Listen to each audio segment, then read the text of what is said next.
আমরা অনেকেই জানি যে দীর্ঘ ৩২ বছর পর পশ্চিমবাংলার বুকে হুগলি জেলার দাঁতপুর থানার অন্তর্গত এলাকায় পুইনানে বিশ্ব ইস্তেমার ডাক দিয়েছেন। বিশ্ব ইস্তেমা অনুষ্ঠিত হতে চলেছে। তো সেই বিশ্ব ইস্তেমাকে কেন্দ্র করে, ইস্তেমার উদ্দেশ্য করে আমার কবি ছন্দের মাধ্যমে কি লিখেছে দেখুন, একদম নতুন গজল। চলো রে মুমিন চলো করে আহ্বান, চলো রে মুমিন চলো করে আহ্বান, বৃদ্ধ তরুণ শিশু চলো নওজোয়ান। চলো রে মুমিন চলো করে আহ্বান, বৃদ্ধ তরুণ শিশু চলো নওজোয়ান। দাওয়াতি মেহনতের হয় যে এলান, দাওয়াতি মেহনতের হয় যে এলান, অংশ নিতে এসো হব আগুয়ান।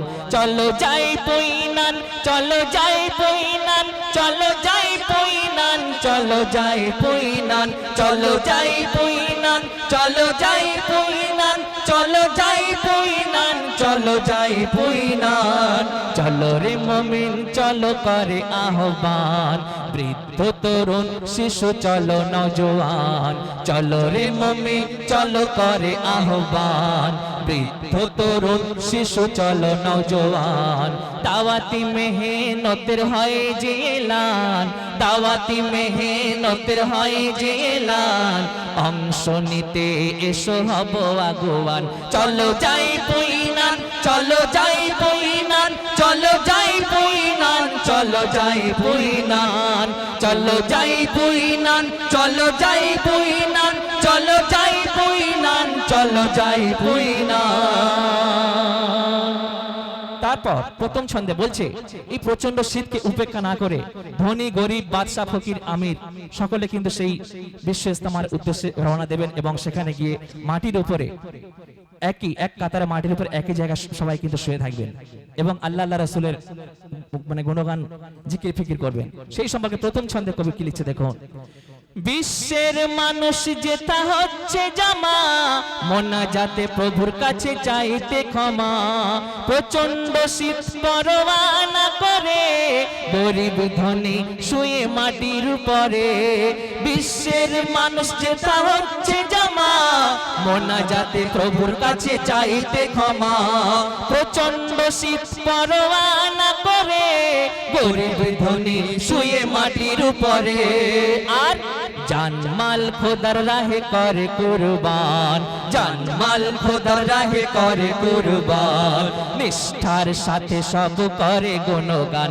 চলো যাই পুইনান, চলো যাই পুইনান, চলো যাই পুইনান, চলো যাই পুইনান, চলো যাই পুইনান, চলো যাই পুইনান, চলো যাই পুইনান, চলো যাই পুইনান। তারপর শুনুন অতি মূল্যবান কথা বলছে, আমরা অনেকেই আছি এমন মাদ্রাসা মক্তবে ঠিক মতো যেতে পারেনি, আরবি ইলম শিক্ষা নিতে পারেনি। তাতে কি হয়েছে, যে কোনো ওসিলায় আল্লাহ পাক এই বিশ্ব ইস্তেমার ডাক দিয়েছে আমাদের জন্য, এটা একটা নিয়ামত, রহমত স্বরূপ, অফার। তো সেখানে গিয়ে আমরা কেমন ভাবে ওযু করতে হয়, কেমন ভাবে গোসল করতে হয়, ওযুর কটা ফরজ, গোসলের কটা ফরজ, সুন্নত ফরজ, সবকিছু কেমন ভাবে খেতে হয়, শুতে হয়, টোটাল কোড অফ লাইফ এবং বিভিন্ন রকম ইসলামিক নলেজ শিক্ষা আমরা কিন্তু এই ইস্তেমার মাধ্যমে নিতে পারি। তো তাই আমাদের প্রত্যেকে যাওয়া উচিত। সেই সম্পর্কে আমার কবি ছন্দের মাধ্যমে কি লিখছে দেখুন। মাদ্রাসা যারা ভাই পারেনি যেতে, হাদিস কোরআন তাই এসো শিখিতে। বিশেষ করে মানে তরুণ নওজওয়ানরা অবশ্যই যাবেন এবং যারা একটু মানে মধ্যবয়স্ক মতো যারা পায়ে হাঁটতে পারছে, চলতে পারছেন, তারা কিন্তু অবশ্যই যাওয়া উচিত। তাই সকলকে উদ্দেশ্য করে কবি লিখছে দেখুন। মাদ্রাসা যারা ভাই পারেনি যেতে, মাদ্রাসা যারা ভাই পারেনি যেতে, হাদিস কোরআন তাই এসো শিখিতে। শুদ্ধ করে নিতে কলেমা কোরআন, দিনের সঠিক বুঝ রাহাবারি জ্ঞান।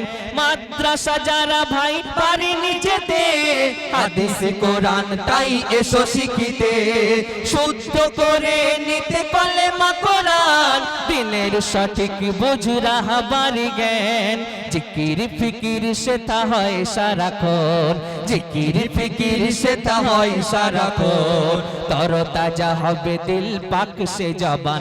চলো যাই পুইনান, চলো যাই পুইনান, চলো যাই পুইনান, চলো যাই পুইনান, চলো যাই পুইনান, চলো যাই পুইনান, চলো যাই পুইনান, চলো যাই পুইনা, চলো যাই পুইনান, চলো যাই পুইনান, চলো যাই পুইনান, চলো যাই পুইনান।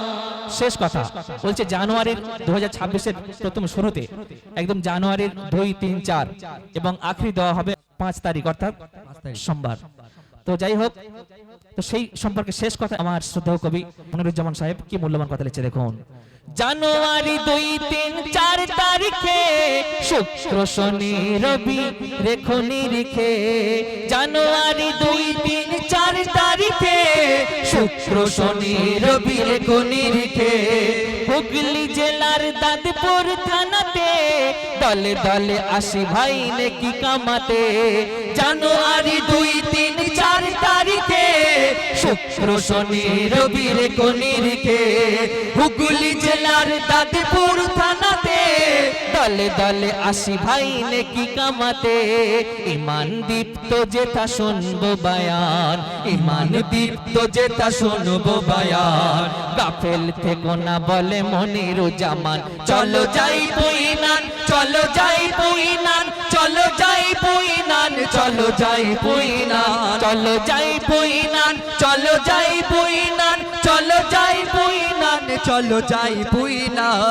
চলো রে মুমিন চলো করে আহ্বান, বৃদ্ধ তরুণ শিশু চলো নওজোয়ান, চলো রে মুমিন চলো করে আহ্বান, বৃদ্ধ তরুণ শিশু চলো নওজোয়ান, দাওয়াতি মেহনতের হয় যে এলান, দাওয়াতি মেহনতের হয় যে এলান, অংশ নিতে এসো হব আগুয়ান, চলো যাই পুইনান, চলো যাই পুইনান, চলো যাই পুইনান, চলো যাই পুইনান, চলো যাই পুইনান, চলো যাই পুইনান, চলো যাই পুইনান, চলো যাই পুইনান। সকলে যাবো তো ইনশাআল্লাহ? সবাই জোরের সঙ্গে এবার মহব্বতের সঙ্গে বলুন না ইনশাআল্লাহ, মন থেকে অবশ্যই যাবেন সকলে। মা ফাতেমা নূর নবীকে, মা ফাতেমা নূর নবীকে বলছে, মা ফাতেমা নূর নবীকে বলে মনের বেদনা, ও আব্বা শোনো না, ও আব্বা শোনো না, কে সর্বপ্রথম জান্নাত যাবে তাই বলো না, ও আব্বা শোনো না, ও আব্বা শোনো না, মা ফাতেমা নূর নবীকে বলে মনের বেদনা, ও আব্বা শোনো না, ও আব্বা শোনো না, কে সর্বপ্রথম জান্নাত যাবে তাই বলো না, ও আব্বা শোনো না।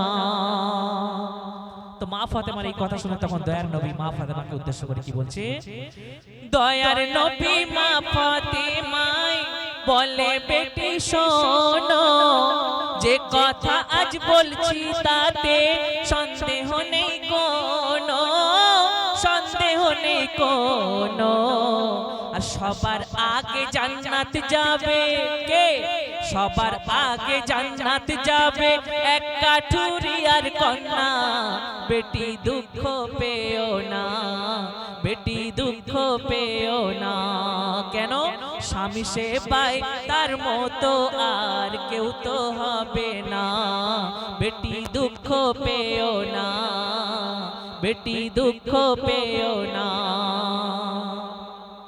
তো এই কথা শোনার পর মা ফাতেমা তখন কৌতূহল হয়ে যে আমার থেকে আগে জান্নাত যাবে, মানে এমন স্বামী সেবা করে সে আমার থেকেও আগে জান্নাত যাবে, কেমন ব্যক্তি তাকে একবার সচক্ষে মানে সচক্ষে একবার দেখতেই হয়।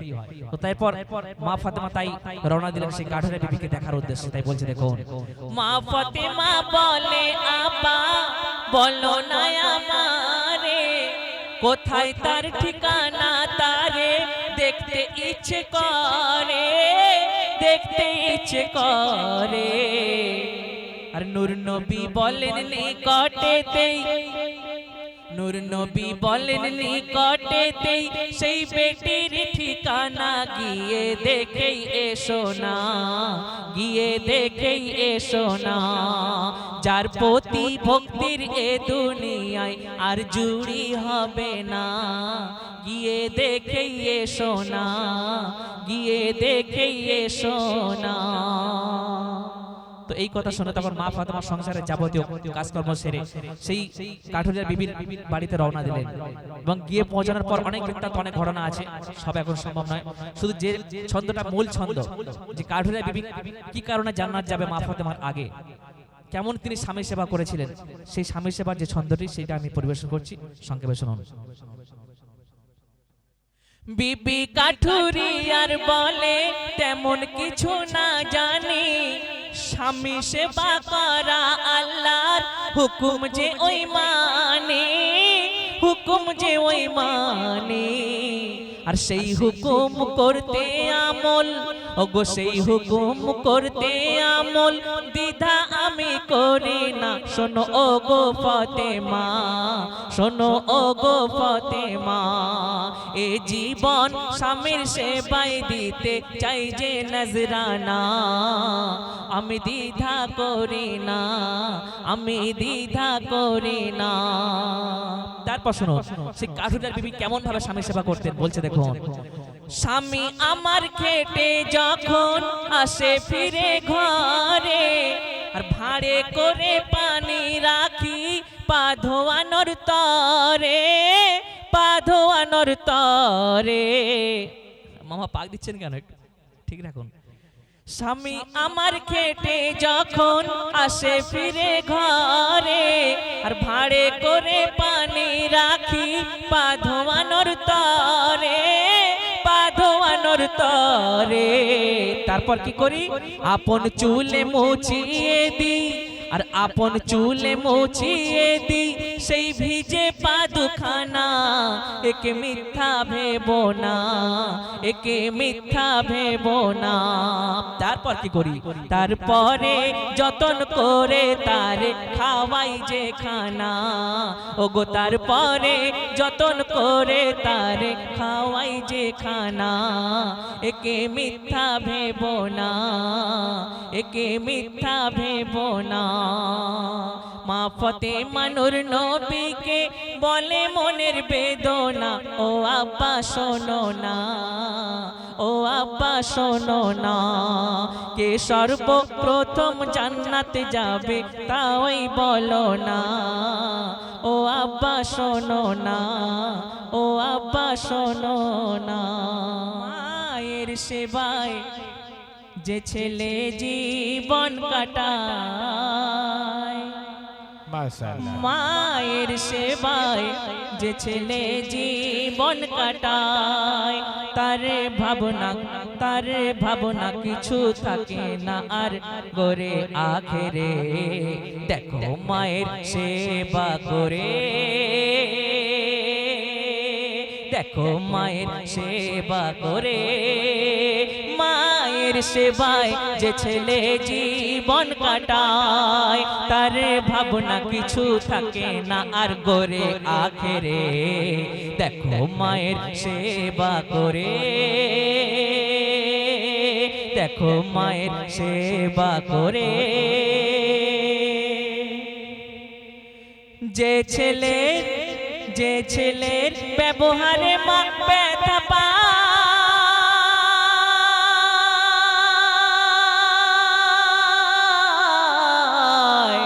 তার তরে কি শাস্তি রেখেছেন খোদায়। আখেরাত, ওগো আখেরাত অন্ধকারে ভরবে তার,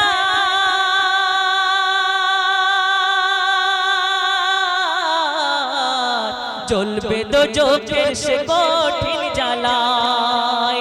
কেঁদে কুল সে পাবে না, মুক্তি তারই হবে না, কেঁদে কুল সে পাবে না, মুক্তি তারই হবে না, যতক্ষণ না মা তারে ক্ষমা করে দেবে না। তাই আজ ওরে প্রেম ভক্তি করে, ওগো তাই আজ ওরে প্রেম ভক্তি করে, তুমি তোমার জীবন চলাতে নাও এই আমল ভরে। দেখো মায়ের সেবা করে, দেখো মায়ের সেবা করে, মায়ের মায়ের সেবায় যে ছেলে জীবন কাটায়, তার ভাবনা কিছু থাকে না আর করে আখেরে, দেখো মায়ের সেবা করে। সংক্ষেপে শুনলেন, এটা একটু ঘটনামূলক আছে, একটু সময় লাগবে, যেহেতু সে সময় আর নেই তাই আমি ছোট্ট করে টাচ করলাম। এবার মরণের উদ্দেশ্য করে এটা আমি গিয়ে শেষ করে দেবো ছোট্ট করে। তো সেই কবরের খবর, মরণের খবর, মৃত্যুকে উদ্দেশ্য করে আমার কবি ছন্দের মাধ্যমে কি মূল্যবান কথা লিখছে দেখুন। এলি এ সংসারে দুদিনের তরে, এলি এ সংসারে দুদিনের তরে, যেখানের আমানত তুই যাবি সে তাফিরে, এলি এ সংসারে দুদিনের তরে। রব্বুল আলার দারে দাঁড়িয়ে রূহ কাতারে, রব্বুল আলার দারে দাঁড়িয়ে রূহ কাতারে, কি ওয়াদা করলি ওরে ভাবরে, কি ওয়াদা করলি ওরে ভাবরে। আল্লাহ পাকের দরবারে সকল রূহগণ কি ওয়াদা করে এসেছিল আর আমরা এসে দুনিয়ায় কেমন ভাবে চলছি, তাই সেই সম্পর্কে প্রথম ছন্দে লিখছে দেখুন। ওই আল্লাহ বলিলেন সেদিন, আমি কি তোমাদের ওই রব গো,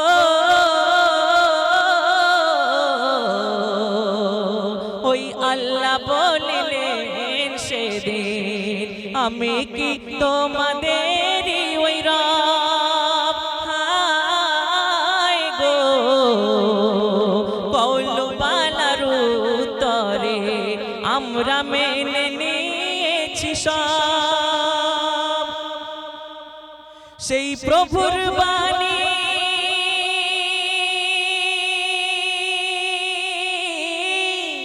সেই প্রভুর বাণী অমান্য আজ, সেই প্রভুর বাণী অমান্য আজ, করিস কেমন করে, করিস কেমন করে, এলি এ সংসারে দুদিনের তরে, যেখানের আমানত তুই যাবি সে তাফিরে, এলি এ সংসারে দুদিনের তরে। রব্বুল আলার দারে দাঁড়িয়ে রূহ কাতারে, কি ওয়াদা করলি ওরে ভাবরে, কি ওয়াদা করলি ওরে ভাবরে, কি ওয়াদা করলি ওরে ভাবরে। সংক্ষেপে ছোট্ট করে টাচ করলাম।